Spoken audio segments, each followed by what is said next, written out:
は続きましても台湾からお越しいただきました皆様に発表していただきます。 Synthesis of mesoporous carbons and their application for electric double layer capacitor インハイハイスクールからお越しいただきましたシャン・ユーチャンさん、ユアン・ヨーリンさん、ユー・ティンチョンさん、指導はジン・ジャン・フワン先生とロン・シュエ先生です。それではどうぞステージの方へお越しください。ではよろしくお願いいたします。 Good afternoon, ladies and gentlemen.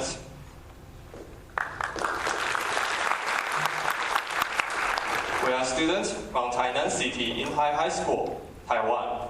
Today, it's our pleasure to be invited and present our research, synthesis of mesoporous carbons and their application for the electric double layer capacitor.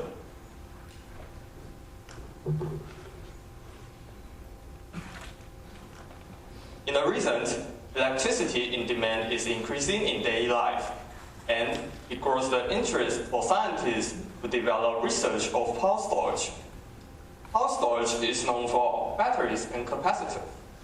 And today, our topic, supercapacitor, is one of clean and sustainable candidates of the energy storage system. Its performance on work is between the batteries and the traditional capacitor. Supercapacitor generally includes two types: the electric double layer capacitor, as known as EDLC, and the pseudocapacitor. The EDLC and the pseudocapacitor have different mechanisms of power storage. The EDLC is by the electrostatic absorption, whereas the pseudocapacitor through the way of the redox reaction on transistor metal. The EDLC has a larger density compared to the traditional capacitor. However, the pseudocapacitor has a larger energy density. In our research, we focus on the EDLC.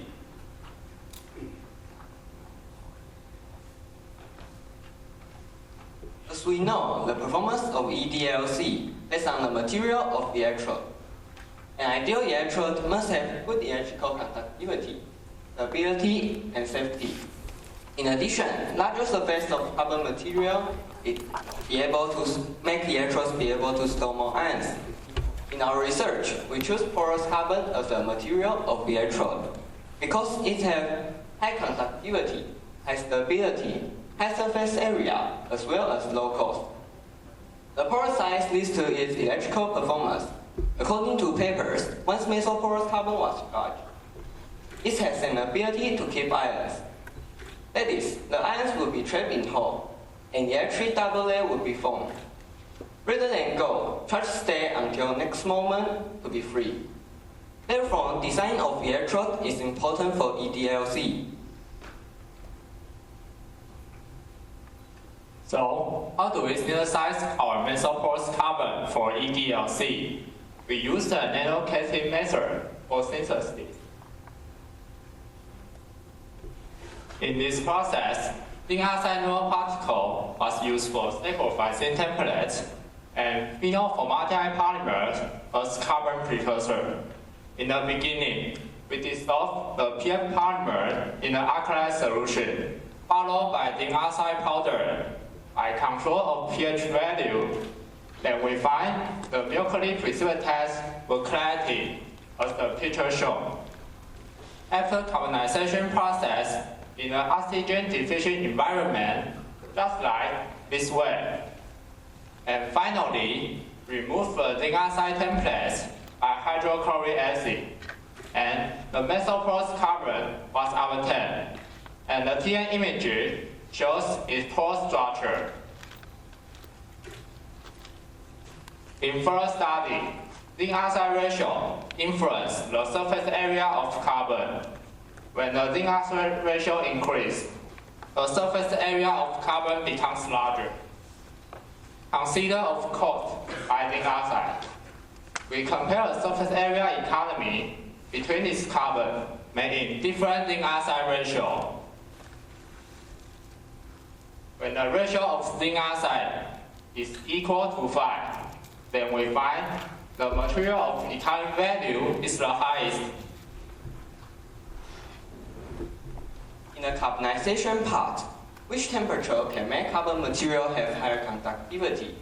In the electrical test, we find the higher carbonization temperature leads to the higher conductivity. But in this aspect, when carbonization is higher than 800 degrees Celsius, the yields of carbon decrease quickly.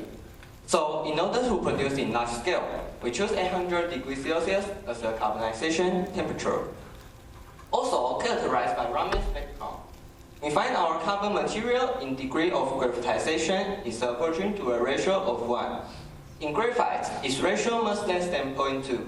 But for mesoporous carbon, its degree of graphitization is actually high.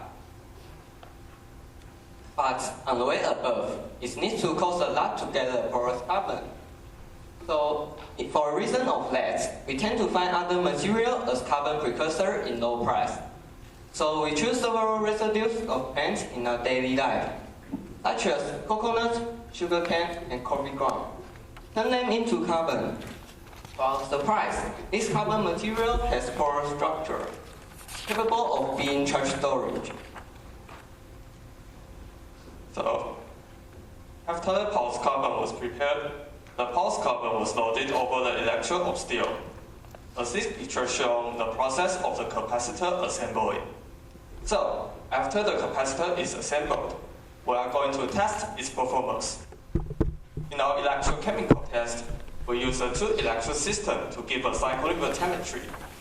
In this 3D part, it shows a rectangular shape as the nature of a good capacitor. We also find a special property on the coconut-based capacitor, that it has a redox peak. And we think it might be the reason why the coconut fiber carbons perform so well. But in order to discriminate our capacitor in an easy way, we also developed a simple circuit to test it. In this electrical diagram, the meaning of the voltmeter is to detect how much voltage inputs and outputs on the EDLC. In the ideal case, the voltage value of the two should be the same, while in this plot, it shows an apparently drop between it. To explain the reason of that, we think it might be the phenomenon of the leakage current, which is commonly called the IR drop. And that phenomenon is the nature of the EDLC. Then, for the IT plot, we focus on the closed area under the curve. The area means the charge it has stored or released. In other words, the larger area it has, the better property it performs. So, in the next part of our project, the most important thing is that we want to know how well our capacitor performs. And that's the reason why we need a standard to compare with. So, we select 1F of commercial pseudo capacitor as a reference. The commercial performance is close to our EDLC. Then what we do is to let the handmade, also the commercial ones, runs into our design circuit for 400 seconds. Then, after the integration of the IT part, we find that the commercial's performance is still better than our work. In summary, we successfully synthesized the mesoporous carbon from the narrow zinc oxide and the PF. We also used the coconut fiber as the carbon precursor and turned it into a mesoporous carbon. We established the assembling process for the EDLC, and it makes our mesoporous carbon able to be used for the pulse storage. We developed a faster way to discriminate the performance of the EDLC. According to data, our handmade capacitor is still less efficient than the commercial ones. Yet, our mesoporous carbon have a greater potential on future vision. Last but not least, we are going to introduce our hometown, Hainan. Hainan, a city located in the south of Taiwan. We are here! It is famous for humanity, and there are many ancient monuments and relics, such as Koshinga and Koshu. When you visit Hainan, Flower Night Market is the place you must go. Night Market is representative of Taiwan's culture, and there is many local food in it, such as Taiwanese fried chicken, oyster omelette, bubble tea, and so on. We sincerely invite you to visit Tainan.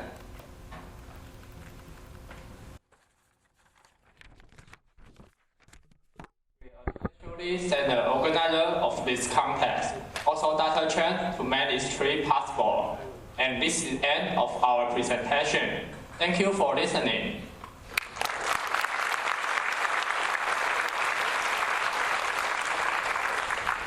ありがとうございます。それではこれより質疑応答の時間とさせていただきたいと思います。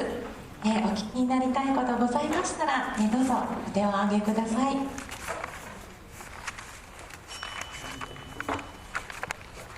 質問などございませんでしょうか。はい、ではお願いいたします。Thank you for your nice talk. And I can't follow completely. So in this time, so your handmade capacitor is less efficient than the commercial one. So what is the most important reason? So how do you see? And it shows a apparently drop. And we think, especially the EDLC has a defect just to capture the ions. So the ions were removed from electrode in just some situation. So it's not to compare to the commercial ones. That the commercial ones doesn't have the voltage drop immediately and apparently. So actually, our handmade one has a lot of defects, and that's why we need to improve it. Maybe, yeah. Okay, thank you. Thank you.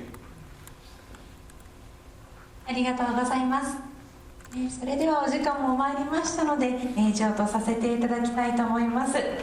ジャン・ヨンキャンさん、ユアン・ヨーリンさん、ユー・ティンチョンさんでした。どうもありがとうございました。